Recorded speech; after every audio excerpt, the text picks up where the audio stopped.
हमारे चैनल को सब्सक्राइब करें और बेल आइकन दबाएं।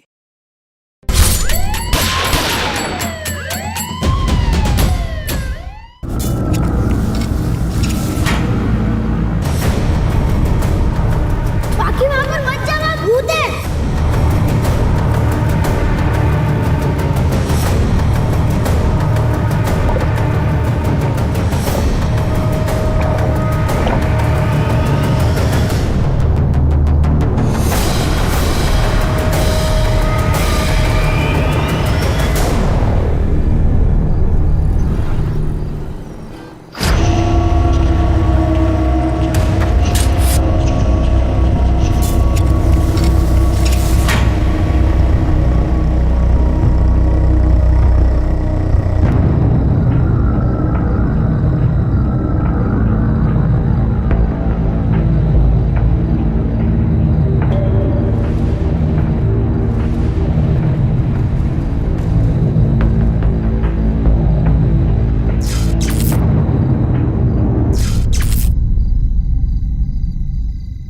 ये तो अंगीठी के जैसा तप रहा है।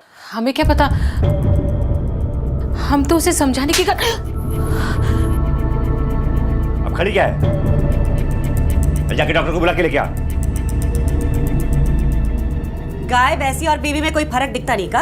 हाँ, सबको एक ही लकड़ी से हाँकते हो।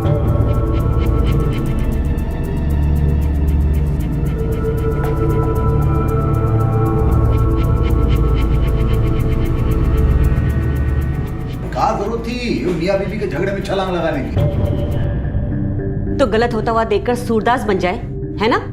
अरे अगर वो मियाँ बीबी है तो हम का बगल वाली रमैया चाची की फुलवा मौसी है, सगी भाभी है। और अगर अपने देवर को टोक दिया तो क्या हुआ? अच्छे देवर ही लगता है बस। रिश्तों को निभाना और परिवार को बनाए और बचाए रखना हर इंसान की सबसे बड़ी और जरूरी जिम्मेदारी होती है। और इस जिम्मेदारी को निभाने में की गई गलती या बरती गई लापरवाही किसी परिवार और उसमें रहने वालों दोनों के लिए बहुत खतरनाक साबित हो सकती है। लेकिन क्या टूटे हुए रिश्तों को जोड़ने की कोशिश और जुड़े हुए रिश्तों को बनाए रखने की चाहत भी जुर्म की किसी कहानी को जन्म दे सकती है? जवाब है हाँ। और ऐसा कैसे हो सकता है, ये हम देखेंगे आज की इस कहानी में।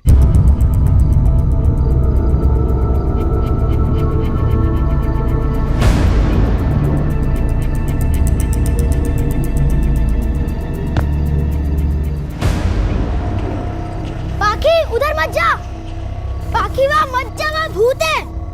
बाकी वहां पर मत जा, वहां भूत है। बाकी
अरे कुछ हो नहीं रहा है। अरे उठा उसको, गाड़ी में लेके चल।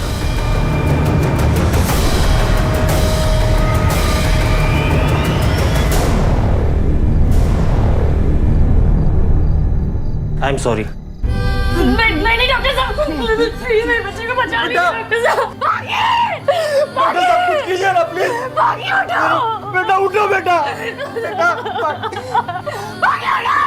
अच्छा संभालो अपने आप को।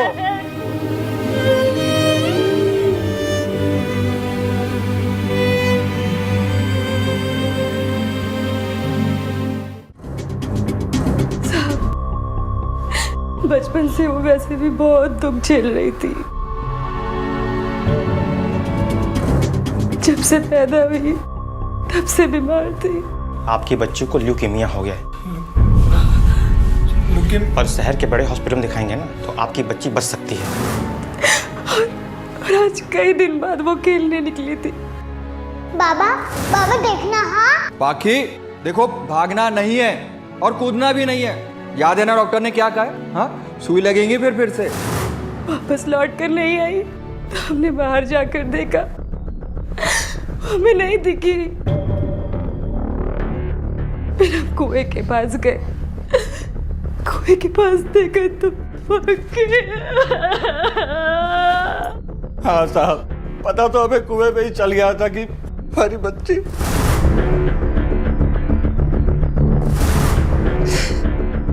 पूरी ठंडी पड़ गई थी साहब। पता नहीं कैसे गिरी, कहाँ हुआ, कुछ पता नहीं है साहब। बाकी उससे गिरने का तो कोई सवाल ही पैदा नहीं होता। ये जरूर कोई हरकत हो गया उसके साथ। तो आपका कहना यह है कि किसी ने जबरदस्ती उसे धक्का दिया कुएं में? बिल्कुल मैडम जी, हमारे घर में छोटे छोटे बाल बच्चे, इसलिए हम कुआं को ढकवा दिए थे। ये नन्ही सी बच्ची उसको खोल नहीं सकती तो गिरने का तो सवाल ही नहीं आता। लेकिन फिर इतने छोटे बच्चे के साथ ये सब कौन करेगा?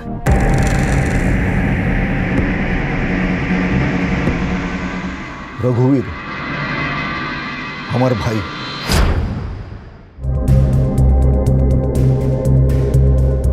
मैडम, हमारी शादी थोड़ा देर से हुई थी। मेरा बेटा और पाखी लगभग दोनों एक ही उम्र के थे। ऐसे में हम पाखी को मारना, कुछ भी पूछने से पहले आपको सोचना चाहिए मैडम। मैम, सालों से जमीनों को लेकर झगड़ा चल रहा है इन दोनों भाइयों के बीच में। एक दूसरे के खिलाफ कई सिविल केस भी फाइल करके रखे इन दोनों ने। लेकिन ये इन सब के बीच में जैनिश की बेटी कहाँ से आ गई? ये जैनिश गिरधर का बेटा है क्या? नहीं मैम, गिरधर का बेटा तो लंदन पढ़ता है। जैनिश गिरधर के दूर के रिश्ते का चचेरा भाई है और गिरधर के ज्यादा करीब भी। गिरधर ने अपने खेतों का कुछ हिस्सा जैनिश को भी दिया है। मैम, आशा ने अपने बयान में बताया था कि बच्ची के साथ रघुवीर का बेटा कप्पू खेल रहा था। हो सकता है उसे कुछ पता हो। बेटा आप मुझे बताओ, और कोई था वहां पर? आपने देखा किसी को?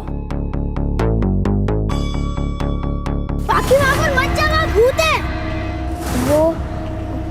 वो भूत था वहाँ। मैंने पाखी को कहा था वहाँ जा, लेकिन उसने मेरी बात नहीं मानी। तो तुम्हारा कहना है कि उस कुएं में भूत रहता है? पता नहीं कुछ दिनों से इसे क्या हो गया है, बहुत डरने लगा है ये। इसे ऐसा लगता है कि कुएं के पास भूत है।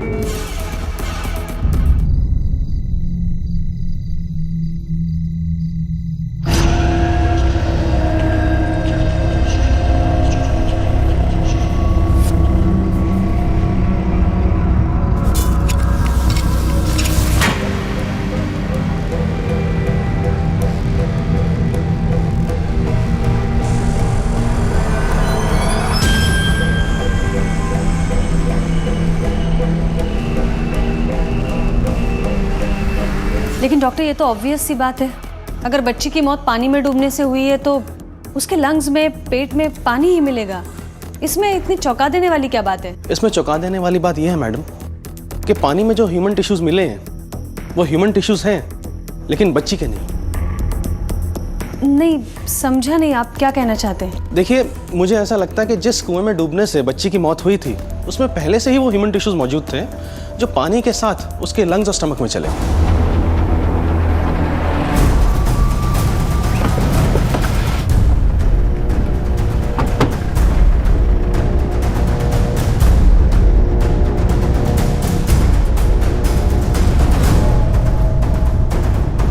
दोबारा से हमारे कुआं में क्या तलाश करने आ रही है आप?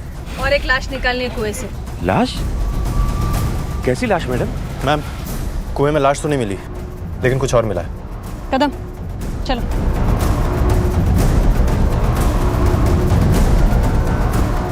ये तो सिर्फ पत्थर है। मैम, ये सिर्फ पत्थर नहीं बल्कि भारी पत्थर है। शायद ये कुएं में इसीलिए डाली गई हुई ताकि लाश को ऊपर आने से रोक सके, लेकिन कुएं में कोई लाश नहीं है मैडम। हो सकता है रही हो। पिछले घटना के बाद शायद हमारे हाथ ना लग जाए इसलिए कहीं ठिकाने लगा दी गई हो। यादव, एक काम करो, ये कुएं के पानी का सैंपल लैब भेजो। ठीक है मैम। पहली नजर में हादसा लगने वाली पाखी की मौत को गिरिराज सिंह पहले ही हत्या का मामला बता चुका था, लेकिन अब ये मामला एक नहीं बल्कि दोहरे हत्याकांड में बदल गया था। इन्वेस्टिगेटिंग टीम ने कुएं के पानी के जो सैंपल जांच के लिए गवर्नमेंट लैब में भेजे थे, उसकी रिपोर्ट आ चुकी थी, जिसके अनुसार पानी में मिले टिश्यूज यानी कि अंश पाखी के पेट और फेफड़ों में मिले अंशों से पूरी तरह से मेल खा रहे थे और ये दोनों अंश किसी इंसानी शरीर के ही थे। कौन था ये शख्स? क्या इसकी हत्या और पाखी की हत्या का आपस में कोई संबंध था, और अगर हाँ तो क्या? और वो लाश जो कल तक कुएं में पड़ी हुई थी, वो अचानक गायब कहाँ हो गई थी? मैम, हो सकता है कि उस बच्ची पाखी ने किसी तरह से कुएं में लाश देख ली हो और इसी राज के खुलने के डर से कातिल ने उसे कुएं में धक्का दे दिया, वरना और दूसरा क्या मोटिव हो सकता है उस बच्ची को मारने का? लेकिन हमारे लिए ये जानना बहुत जरूरी है यादव कि वो लाश थी किसकी और कुएं से निकाली किसने। जब तुम कुएं में कूदे तो कुआं खुला था या बंद था? खुला था मैडम। और क्या क्या देखा तुमने कुएं के अंदर? बहुत अंधेरा था साहब। हमारा दिमाग, हमारी आंखें तो हमारी बच्ची पर लगी हुई थी। अगर कुछ होगा भी भीतर तो साहब ध्यान नहीं रहा हमारा। यादव, ये जैनिश को पाखी की बॉडी 10:30 बजे मिलती है, उसके बाद वो लोग उसे हॉस्पिटल लेकर जाते हैं। मुझे बताओ, हम लोग वहाँ कब पहुँचे थे? मैम, क्राइम सीन पर हम लोग अगले दिन सुबह 9:30 बजे के आसपास पहुंचे थे, क्योंकि पूरी रात तो पंचनामे और बाकी की कार्रवाई में निकल गई थी। इसका मतलब है एक रात गई है। यादव, इस एक रात में बॉडी को कुएं से निकालकर ठिकाने लगाना बहुत आसान है। सुबह से कुछ नहीं खाया तुमने? भूख नहीं लगी? पाके की याद आ रही है? मैं खिलाती हूँ तुम्हें।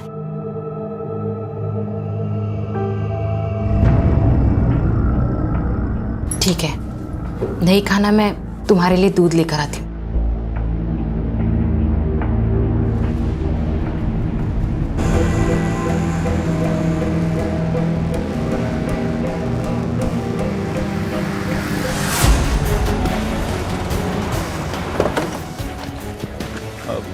मैम, हम यहाँ हॉस्पिटल क्यों आए? हमें तो उसे ढूंढना चाहिए जिसने लाश को ठिकाने लगाई होगी। उसे ढूंढने आए हैं।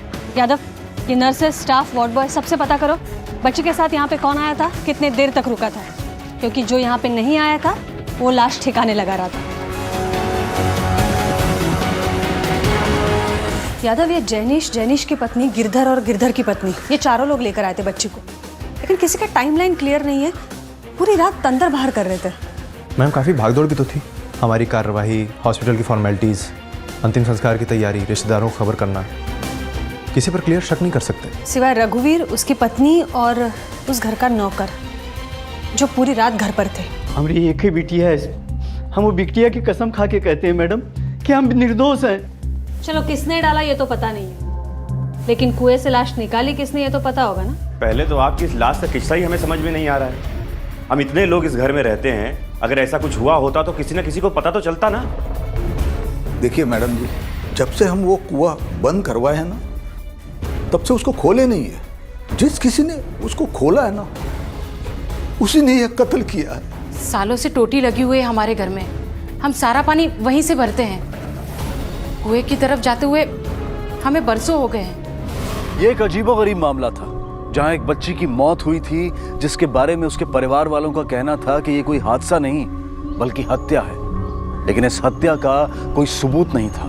दूसरी तरफ एक इंसान की हत्या का पक्का सबूत सामने था, लेकिन उस इंसान की पहचान और लाश दोनों गायब थी। पानी में जो ह्यूमन टिश्यूज मिले हैं वो ह्यूमन टिश्यूज हैं, लेकिन बच्ची के नहीं। मुझे ऐसा लगता है कि जिस कुएं में डूबने से बच्ची की मौत हुई थी, उसमें पहले से ही वो ह्यूमन टिश्यूज मौजूद थे जो पानी के साथ उसके लंग्स और स्टमक में चले।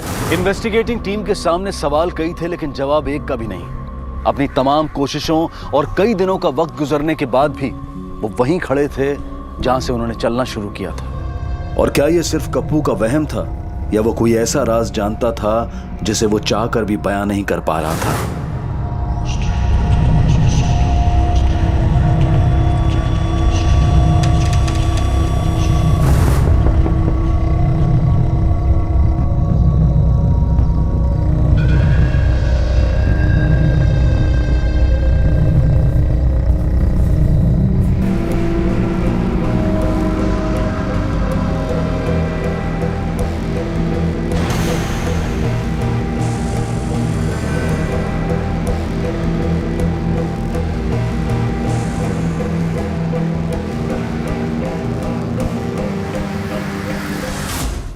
मैम, यादव, जिस केस में सामने कुछ दिखाई ना देना, इस इसकी सिर्फ दो वजह हो सकती है, या तो दोष नज़र का है या फिर नज़रिए का। और मुझे तो लगता है कि हमसे दोनों गलतियां हो रही है। मैम मैं कुछ समझा नहीं। मुजरिम हमारे सामने है लेकिन हम उसे देख नहीं पा रहे हैं, ये हमारे नज़र का दोष है। और हम पहले मुजरिम को ढूंढ रहे हैं, ये नज़रिए का दोष है। हमें सबसे पहले विक्टिम को ढूंढना चाहिए। मैम इतना तो तय है कि मारने वाला उसी घर का कोई मेंबर है, लेकिन अगर मरने वाला उसी गांव का होता तो अब तक हमारे पास मिसिंग कंप्लेंट आ जाती, जो कि अभी तक आई नहीं। इसका मतलब कि मरने वाला गांव के बाहर का है। नहीं यादव, मुझे तो इस चीज़ के चांसेस भी कम लग रहे हैं, क्योंकि अगर मरने वाला बाहर का होता तो वो लोग बाहर मारकर उसे घर पर नहीं लाते। बाहर तो हज़ारों जगह हैं जहां उसे छिपाया जा सकता है। इस सूरत में तो एक ही बात नज़र आ रही है कि मारने वाले की तरह मरने वाला भी उसी घर का है। ये गिरधर का बेटा? मैम वो तो लंदन में पढ़ता है। तुम्हें कैसे पता? मैडम जी, वैसा तो उसके साथ हमारी बात बहुत कम होती है। तो यहाँ जब दिन होता है वहाँ रात होती है। कंप्यूटर पे हमको चिट्ठी लिख के भेजता है शनिवार के शनिवार, तो उसी से हमको उसका हालचाल मालूम पड़ता है। चिट्ठी बोले तो ईमेल। ये फिलहाल कितने दिन पहले आया था ईमेल? काफी दिन पहले। मैडम जी, आप लोग मेरे बेटे के बारे में इतना जानकारी क्यों ले रहे हैं? मैम तुषार को लेकर हमने मैसेज जो इंक्वायरी की थी उसका जवाब आ गया है। पिछले महीने की 15 तारीख को तुषार इंडिया आया था। क्या? Yes ma'am. ये क्या कह रही है मैडम आप? मैडम आपको जिसने भी ये खबर दी है गलत दी है। फिर साल भर से हमारा बेटा यहाँ पर आया नहीं।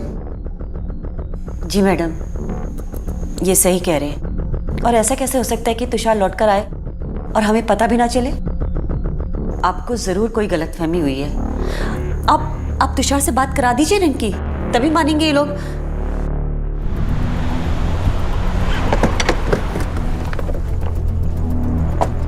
मैम तुषार का फोन पिछले 1 महीने से बंद है। उसके क्रेडिट कार्ड के डिटेल्स के मुताबिक वो अपने गांव भी आया था, लेकिन वो अपने घर नहीं बल्कि इस गेस्ट हाउस में रुका था।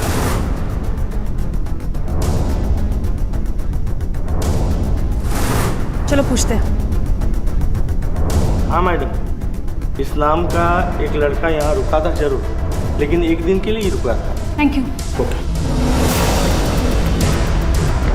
यादव, ये तुषार सिर्फ एक रात के लिए इंडिया आया था और वो भी अपने घर पर नहीं, यहाँ गेस्ट हाउस पे रुका था। और घर वालों को इन्फॉर्म तक नहीं किया उसने। क्यों? मैम हो सकता है कि तुषार को घर के ही किसी सदस्य से खतरा हो। खतरा तो दुश्मनों से होता है ना मैडम जी। तुषार भैया का उस घर में कौन दुश्मन हो सकता है? उल्टे वो तो अटूट कड़ी थी उन दोनों भाइयों के बीच में, जिससे चाहकर भी कभी वो दो भाई अलग नहीं हो सकते थे। मतलब? बरसों पुरानी बात है मैडम, जब दोनों भैया जी का ब्याह नहीं हुआ था, तब आज जो बड़े भैया जी की पत्नी है ना, उन्हें छोटे भैया जी बहुत चाहते थे। तो आप ये कहना चाहते हैं कि गिरधर सिंह जी की बीवी और रघुवीर सिंह जी, इनके बीच संबंध थे? जी मैडम जी, और उन्हीं से वो पेट से भी थी। रघुवीर के मना करने के बाद जब हम अपनी जान देने जा रहे थे, तब इन्होंने हमारा हाथ थाम लिया, हमारी कोख में पल रहे तुषार को अपना नाम दिया, उसे इतना प्यार दिया जैसे कि वो उनका खुद का बेटा हो। लेकिन ये बात तो सच है ना कि वो आपका खून नहीं है। अभी तक तो महानता का चोला ओढ़े थे आप, आखिर में थक ही गए। हाँ, थक गए हम। आखिर में हर इंसान थक जाता है मैडम, लेकिन तब वो सहारे के लिए अपने बेटे के कंधे पर हाथ रखता है, उसकी गर्दन पर नहीं। हमारी एक गलती ने मैडम उसे पैदा होने से पहले ही दूर कर दिया हमसे। फिर भी खून तो हमारा ही था ना, और वो सब जानता था मैडम। उसके बावजूद भी हमें उतना ही मान देता था जितना बड़े भैया को देता था। तो अब बताइए हम कैसे मारे?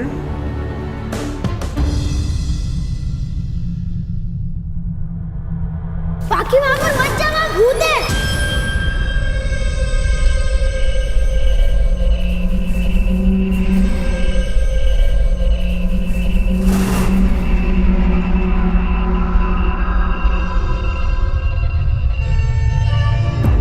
यादव, ये तुषार इंडिया आया, लेकिन ना तो वो अपने घर गया और ना ही उसने किसी को कांटेक्ट करने की कोशिश की। लेकिन फिर भी हर एक घर वाला ये जताने के लिए तैयार है कि वो तुषार से कितना प्यार करता है। अब मुझे कोई शक नहीं है कि वो बॉडी तुषार की ही है। लेकिन मैम सवाल अब भी यही उठता है कि जिस वक्त पाखी को लेकर इतनी भागदौड़ चल रही थी, आस पड़ोस के लोग भी अलर्ट थे, उस वक्त कैसे कुएं से बॉडी को निकालकर कहीं ले जाया गया होगा? तुम्हारे सवाल में ही जवाब छुपा है यादव, क्योंकि जिस किसी ने भी ये सब कुछ किया है उसके पास बॉडी निकालकर ठिकाने लगाने का ना तो वक्त था ना ही मौका। इसका मतलब है बॉडी वहीं कहीं है।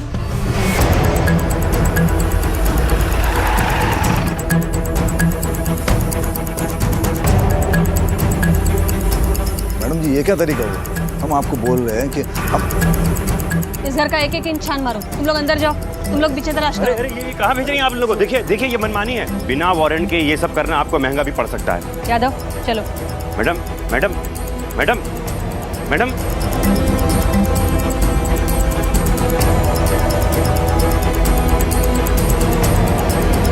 मैडम, जब हम लोगों ने कुछ किया ही नहीं है तो फिर आप तलाशी की बात क्यों कर रही हैं? मैडम सुनिए तो मैडम।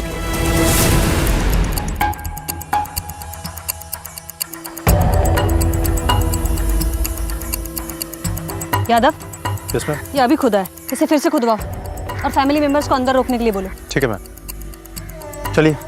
मैडम लेकिन मेरी बात सुनिए। चलिए चलिए। सुनिए मैडम।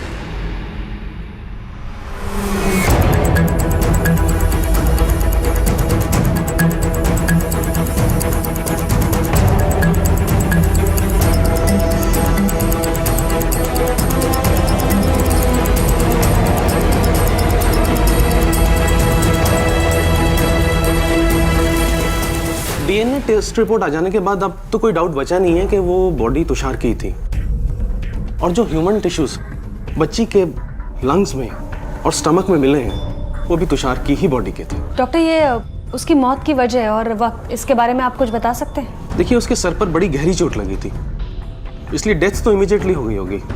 और जो उस बॉडी का हाल है उससे ये बात तो एविडेंट है कि वो बॉडी कम से कम 1 महीने तक तो कुएं में थी।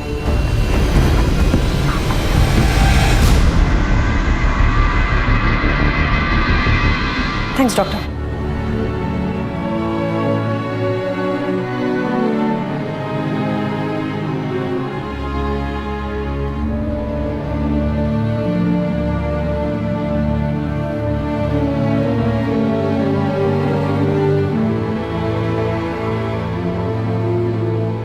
उसने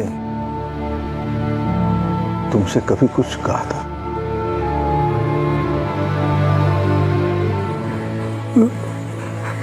उसने किसी का क्या बिगाड़ा था जो उसको ऐसे?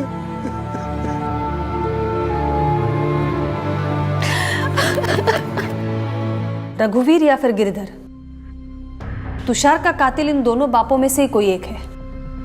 यादव ये तुषार के कॉल रिकॉर्ड्स चेक कराओ और मेल भी, और घर वालों के सबके। हमारे लिए जानना बहुत जरूरी है कि तुषार के सबसे करीब कौन था और कितने करीब था। अरे हमको जब बाबा बाबा करके बुलाता था तो सांप लौट जाते थे तेरे सीने पर। नहीं मारा होगा उसे, तूने मारा है। डर आपको था कि कहीं मैं अपनी बाप के पास लौट करना आ जाए मेरा बेटा। आपने मारा मेरे बेटे को, आप भी बचेंगे नहीं। छोड़िए मुझे। ये क्या कर रहे हैं आप लोग? छोड़िए ना, जेल जाएंगे क्या आप लोग? क्या कर रहे हैं आप लोग? चलिए आप यहाँ से।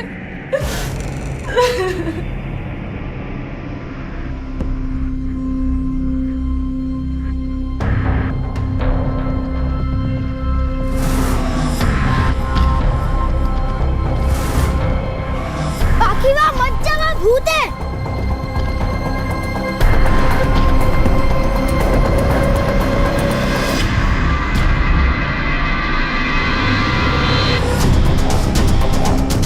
आशा,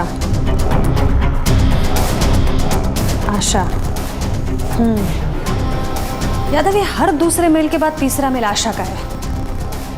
ये तुषार से इतनी करीब थी क्या? उससे माँ बाप से भी ज्यादा। एक काम करो, ये तुषार का जो लास्ट मेल है वो पढ़ो। डियर आशा, एक बहुत अच्छी खबर है। मैंने यहाँ एक बड़ी जगह किराए पर ले ली है जहाँ हम पाखी को उसका अपना कमरा दे सकते हैं। तुम सोच भी नहीं सकती कितना खुश हूँ मैं। 15 की सुबह मैं वहाँ पहुँच रहा हूँ। 16 को हमारी दिल्ली से वापसी की फ़्लाइट है। पूरी तैयारी रखना। मैडम जी बहुत पुरानी बात है। तुषार और आशा एक दूसरे से बहुत प्यार करते थे। फिर हमारा तुषार लंदन चला गया। हमने आशा के बारे में उससे बात करने की बहुत कोशिश की, लेकिन हरदम वो टालता रहा। वो हमको साफ साफ बता दिया कि उसको उसका जिंदगी बनाना है, और उस बात के अलावा उसके पास दूसरे किसी बात के लिए टाइम नहीं था मैडम जी।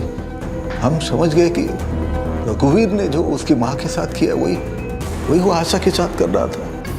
उन दिनों जानिश हमारे घर पे रहने आया था। हमने देखा कि लड़का अच्छा है। हमने आशा को सारा हालात समझा दिया, उसको मना लिया, और फिर दोनों का शादी करा दिया मैडम। हाँ, हमें आशा और तुषार के बारे में पता था, लेकिन उस वक्त तो हमारे पास रोटी खाने को भी पैसे नहीं हुआ करते थे। गिरधर भाई ने बदले में ज़मीन देने का वादा किया तो हमने भी शादी के लिए हाँ बोल दी। पर शादी के बाद से अब तक हम खुश हैं, हमारे भी कोई दिक्कत नहीं है, और आशा ने तो कब का तुषार को भुला दिया है। तो तुम ये कहना चाहते हो कि तुम्हें पता ही नहीं है कि आशा तुषार के अब भी करीब थी और उससे मेल पर बात भी किया करती थी? ये कैसी बातें कर रही है आप मैडम जी? ना ही आप तुषार के कातिल को पकड़ पा रही है, और ना ही हमारी बच्चे के साथ क्या हुआ वो पता कर पा रहे हैं। तो लगे हमारी पत्नी पर कीचड़ उछालने। आप एक काम कीजिए ना, आप ये फाइल बंद कर दीजिए। हाँ, आपकी भी छुट्टी हो जाएगी और हमारी भी। फिर से करीब आ गए थे हम तुषार के। 1 साल पहले। देखिए भाई साहब, आपकी बच्ची को ल्यूकेमिया हो गया है, पर शहर के बड़े हॉस्पिटल में दिखाएंगे ना तो आपकी बच्ची बच सकती है। लेकिन साहब, हमारे पास इतना पैसा नहीं है साहब, हमारी बच्ची को बचा लो। मैं समझ सकता हूँ, मेरे हाथ में कुछ भी नहीं है, सॉरी।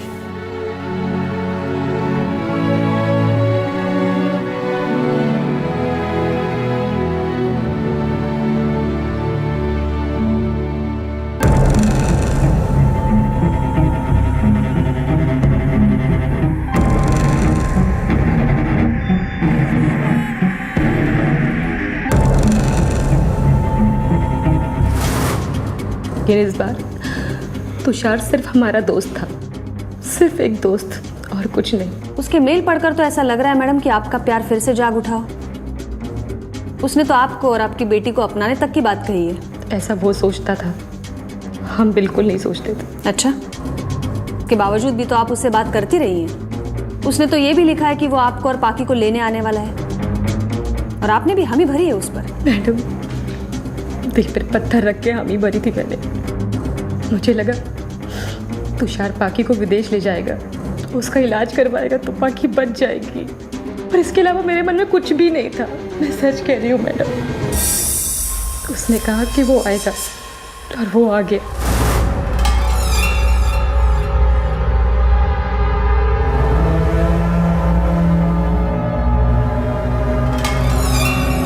लेकिन जब हमें वो लेने आया तो हमारी हिम्मत जवाब दे गई।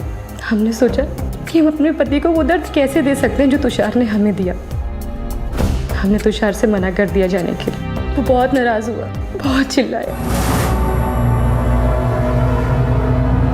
उसके बाद तुषार कहाँ गया? मैडम, हमें नहीं पता तुषार कहाँ गया। हमें लगा कि वो विदेश लौट गया।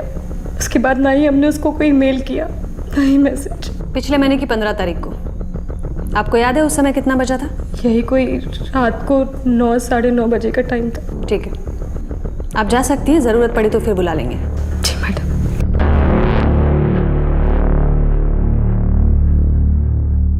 यादव, अगर ये आशा सच बोल रही है तो इसका मतलब है 15 तारीख को 9:30 बजे तक तुषार हवेली में था। Yes ma'am. अब हमें ये पता लगाना है कि ये जैनिश को तुषार और आशा के बारे में क्या क्या पता है, और अगर जैनिश को इनके बारे में सब कुछ पता है तो जैनिश के पास तो स्ट्रॉन्ग मोटिव है कत्ल करने का।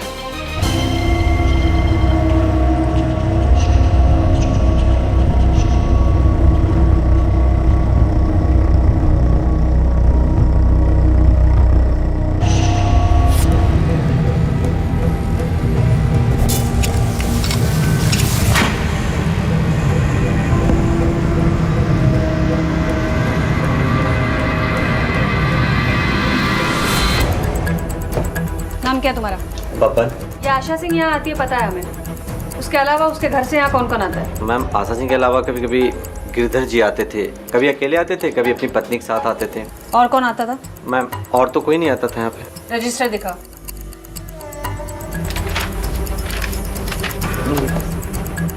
मैम ये देखिए, पिछले महीने की 7 तारीख को शाम को 6:30 बजे आशा सिंह पीसी नंबर 4, और उसी शाम को 7:30 बजे जैनिश सिंह, वो भी पीसी नंबर 4। इसका मतलब है जैनिश को आशा और तुषार के बातचीत के बारे में सब कुछ पता चलता था, लेकिन कैसे? आशा ने अपना मेल पासवर्ड तो कभी उसको दिया नहीं होगा, कैसे पता चलता था? सर मेरी कोई गलती नहीं सर। मैडम मैं सब कुछ सच सच बताता हूँ। आशा के जाने के बाद उनका पति जैनिश कभी कभी आया करते थे, और वो वही पीसी यूज करते थे जो आशा यूज करती थी, और इसके लिए वो मुझे 500 रुपये दे दिया करते थे। तो मैंने सोचता था कि 500 रुपये देने के बाद, और उनका पति है तो मैंने उनको पासवर्ड बता दिया। तो हाँ ये सच है, हमें पता चल गया था। आग लग गई थी हमारे बदन में जब हमें यह पता चला कि हमारी बीवी पिछले 1 साल से हमें धोखा दे रही है। उस दिन बपन की दुकान से गुस्से में हम घर लौटे इन सारी बातों का जवाब लेने, लेकिन नफरत करते हम उस तुषार से। हम उसे दोस्त समझकर बात करते थे, और वो फिर भी हम उससे बात कर रहे हैं। तुम्हारे पापा को धोखा दे रहे हैं सिर्फ तुम्हारे खातिर। आशा को उम्मीद थी कि पाखी के इलाज के लिए तुषार उसे पैसे देगा, इसीलिए उससे नफरत करने के बावजूद भी उससे बात करती रही। और जब तुषार यहाँ आशा और पाखी को लेने आया 15 तारीख को लंदन से, तो उसको तुमने मार डाला और उसकी लाश को कुएं में फेंक दिया। क्या? ये आप क्या बोल रही है मैडम? हमें तो इस बारे में कुछ पता ही नहीं है। और वैसे भी जब तुषार मरा उसके 2 दिन पहले हम दिल्ली गए हुए थे, वो फसल मंडी में एक आदमी से मिलने 3 दिन बाद लौटे थे। फिर हम तुषार को कैसे मार सकते हैं?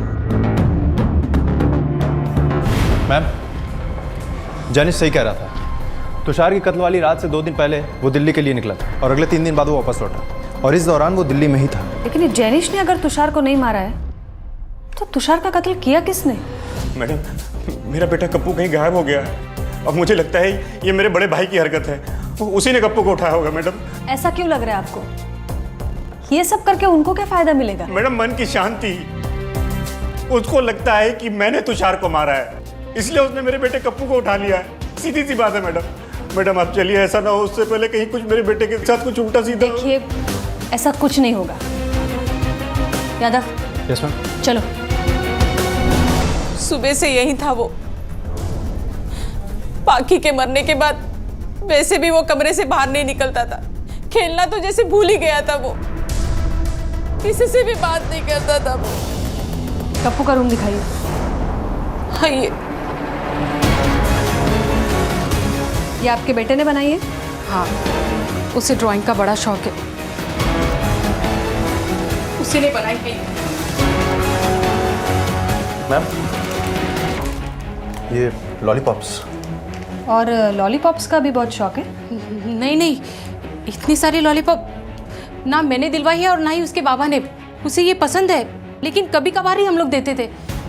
ये यहाँ कैसे आई इतनी सारी? यहाँ और भी है।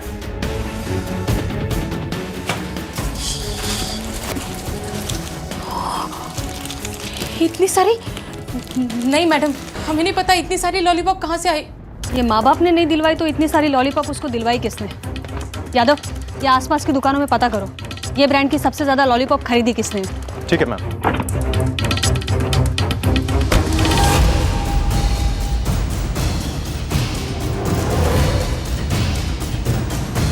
सुनो, इस ब्रांड की लॉलीपॉप तुम अपनी दुकान में रखते हो? हाँ रखते तो हैं सर। सबसे ज़्यादा क्वांटिटी में कौन ये खरीदता है? ये अकेले का काम तो हो नहीं सकता। आपको किसने मदद की थी इसमें? टीम। तुषार के बारे में तो आपने बता दिया, अब बताइए पाखी को क्यों मारा? हमने पाखी को नहीं मारा। झूठ मत बोलिए। भला हम झूठ क्यों बोलेंगे? जब हम एक खून कबूल कर सकते हैं तो हम और खून भी तो कबूल कर सकते हैं ना। सबकी सजा बराबर ही है ना। मैडम मुझे नहीं पता था कि मेरी छोटी सी गलती की वजह से भाभी इतना बड़ा कदम उठा लेंगी। असल में मैंने खाली भैया को जलाने के लिए वो एयर टिकट वाली बात की थी। हमें तुषार ने कोई एयर टिकट नहीं भेजे थे। पापा हमारी बॉल कुएं के पास चली गई, ला दो ना, हमें डर लगता है। अरे बेटा, अब डरने की क्या बात है? अब तो कुएं वाले भूत को पुलिस आंटी ने पकड़ लिया है ना। लेकिन दूसरा भूत तो वहाँ होगा ना। दूसरा भूत? बेटा कोई भूत ऊत नहीं होता है। ये दूसरा भूत कौन है जिसने तुम्हें उठाकर लेके गया था या लॉलीपॉप दिया था? वैसा ही है ये? नहीं, ये भूत तो आदमी भूत था। आदमी भूत? और ये कब देखा था तुमने? उस दिन जब मैं और पाखी बाहर खेल रहे थे तब।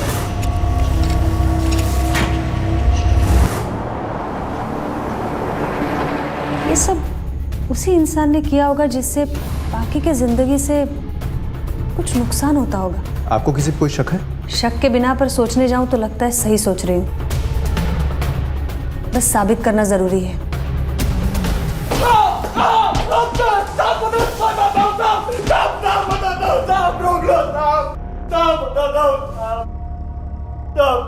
पाखी को मैंने कुएं में लटका मारा था साहब, मैंने ही मारा था। क्यों मारा अपनी बेटी को तूने? मैं आशा को रोते रोते पाखी से बात करते हुए सुना था साहब। बहुत तकलीफ हुई हमें, उसकी मजबूरी, उसका दुख, उसकी छटपटाहट ने हमें अंदर तक हिला दिया था साहब।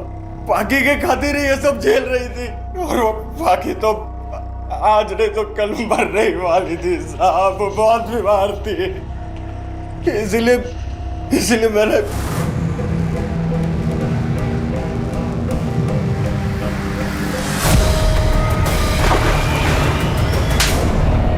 अपनी बेटी को मारते हुए शर्म नहीं आई तुझे? अब तू डिसाइड करेगा कौन कब मरेगा। जानिश अपनी पत्नी आशा से टूटकर प्यार करता था, इतना कि वो उसके लिए कुछ भी कर सकता था, जो कि उसने किया भी। तो फिर इनसे चूक कहां हो गई जिसने इन्हें अपनों का ही कातिल बना दिया? असल में वो चूक थी मर्यादा। हर रिश्ते की एक मर्यादा होती है, और इन सभी ने कहीं ना कहीं उस मर्यादा की सीमा को लांघा। अगर रघुवीर ने अपने और तुषार के आज के रिश्ते की मर्यादा को तोड़ने की कोशिशें ना की होती तो तुषार की मां के मन में तुषार और गिरिराज के रिश्ते को लेकर डर न जागता।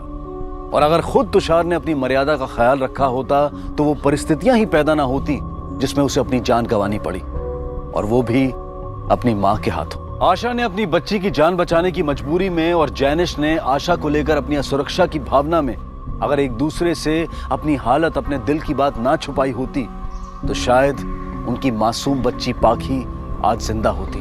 अब मैं अनूप सोनी आपसे विदा लेता हूं। फिर मुलाकात होगी अगले एपिसोड में एक और चौंका देने वाले केस के साथ। तब तक अपना और अपने परिवार का ख्याल रखें और देखते रहें क्राइम पेट्रोल डायल 100। सबक एक को सीख हम सब। जय Hind. For more updates, subscribe to our channel, click the show links and enjoy watching the videos.